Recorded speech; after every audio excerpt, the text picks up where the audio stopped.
నువ్వు ఆ మనిషికి అమ్మేస్తాను. అవును. నిన్ను అమ్మేస్తాను రావయ్యా. నన్ను ఎందుకు అమ్ముతావు? అంతకాన్ని నువ్వు ఎందుకు అమ్ముతావు? అది అనే సందేహము. అయితే శ్రద్ధగా వినము.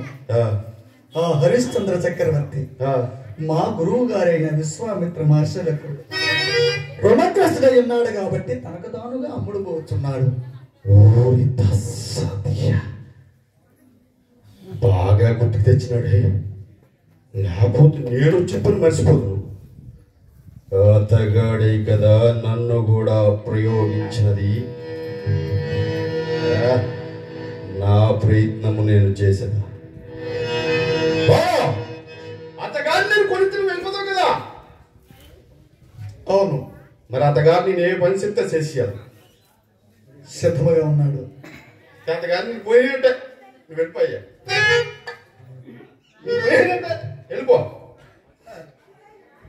సుమ్మ నువ్వెంతడిగితంత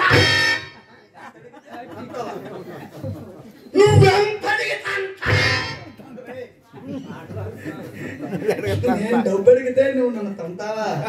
ఎంత అడిగితే అంత. ఓ ఎంత అడిగితే అంత ఇస్తావు. అవునా? అయితే ధన చెప్పగలిగినా అర్థమైనట్టు చెప్పిపో.